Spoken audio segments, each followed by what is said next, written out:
Hello and welcome. My name's Sean Gill, otherwise known as Triple-Headed Monkey, and today I'm going to be showing you how to use SideChain Compression. And for an example of that, I'll turn this up.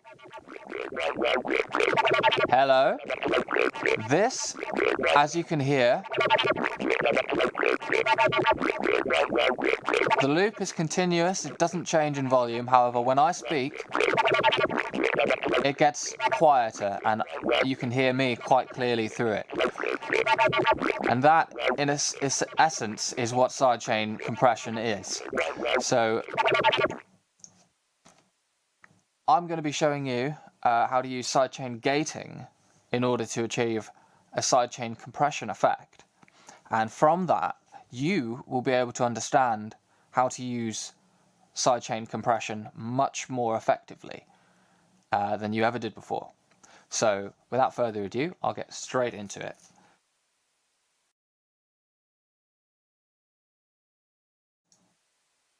Okay, so I've just dropped a guitar sample on there instead of that bass, and it's a continuous loop that's not quite so intrusive. I've noticed that because of my setup, the sound quality is not so good for the high end, so I don't want to ruin it too much. Actually, I've EQ a little bit. I just realised that one of the things that I've plugged into has an EQ on it, and I had the bass turned down slightly. But yeah, so anyway, I've got this guitar loop now, which will continuously play, as you can hear. And what I'm going to be doing is going to audio effects, and you want to navigate to the gate. Right, we're going to be using a gate, and just bear with me here. Right, I know we're doing sidechain compression, but gating will show you the way. Okay. So as you can hear, it's cutting out the sound kind of, and see this line here. This line here is how loud the sound is. If it doesn't reach this line, you won't be able to hear it. So if I turn the line down, all the way down, you can hear everything.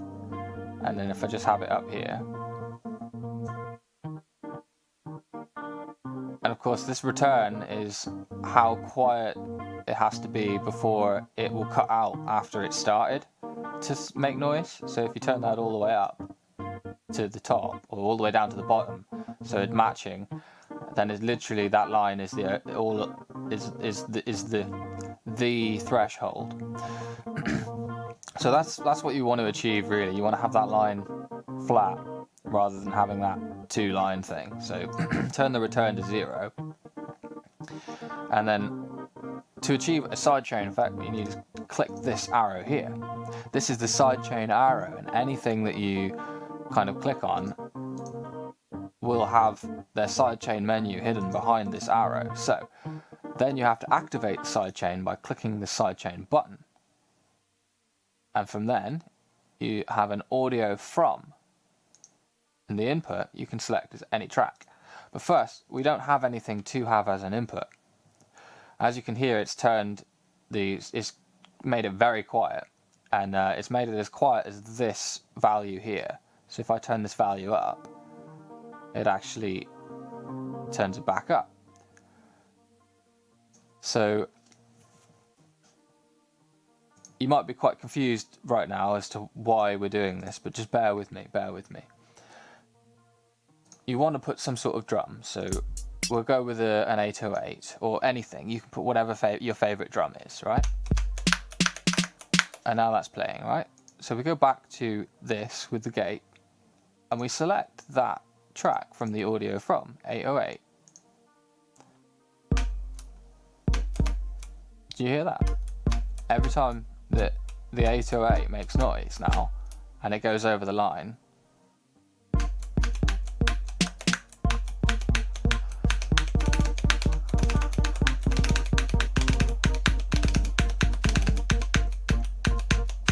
but yeah, you get the point. But what we want to achieve is the opposite of this. So this flip button is your best friend.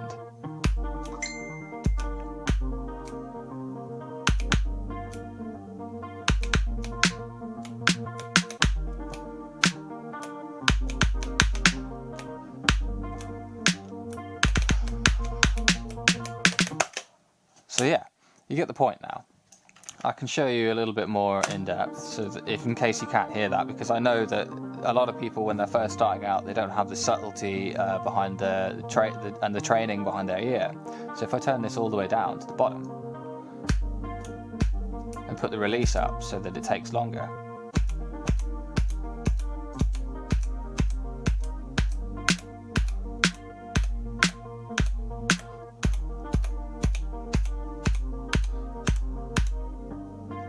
And if I make this louder as well, it'll make it even more obvious.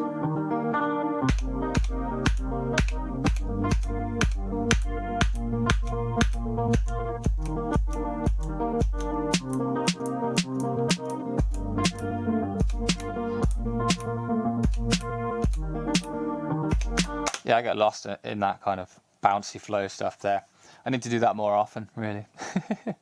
But yeah, now you understand, or you should understand from that, basics of sidechain gating.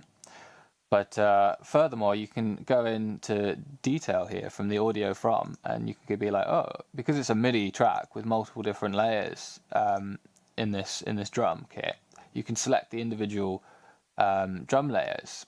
For instance, you can just be like, oh, I only want it to happen when the kick is sounding. So, and now that's not registering when I press the snare at all. But what I like to do is I like to duplicate this, and then in here I will select the snare again, and perhaps have this one with an even longer release, maybe.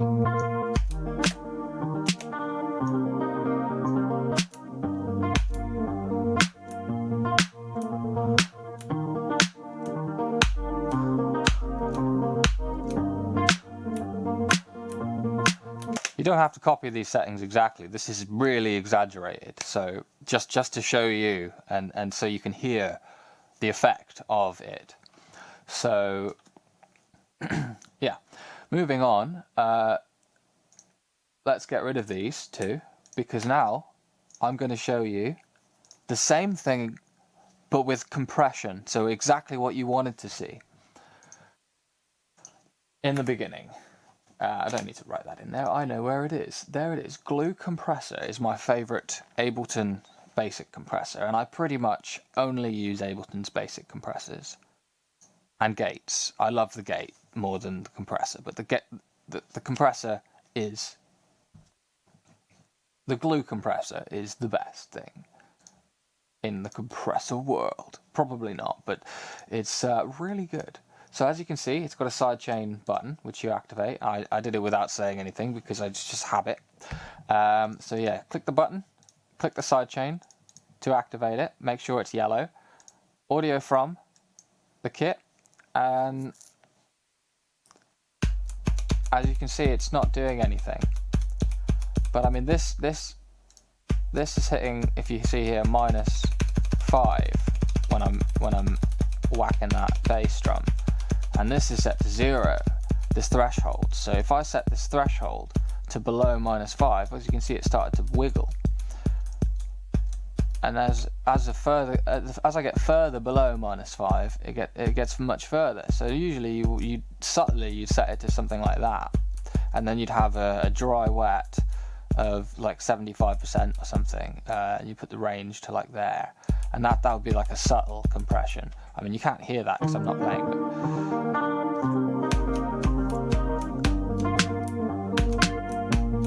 but that would be a subtle compression. You can barely notice it. I can barely hear it, but it adds to the track really atmospherically, in a way that when it's being played loudly through some sort of loud PA system or something, it's a completely different experience because of those subtle differences.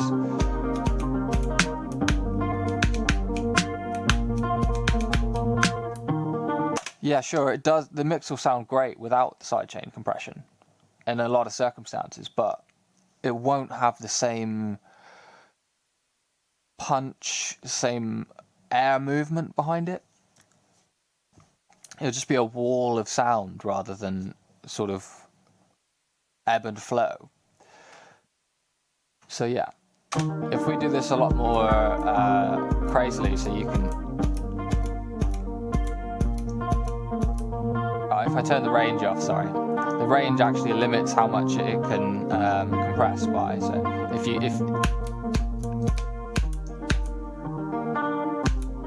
I turn the release down as well, it'll be like instant, and the attack. So this is gonna make you like boom, straight on. It'd be like a gate more like anything now.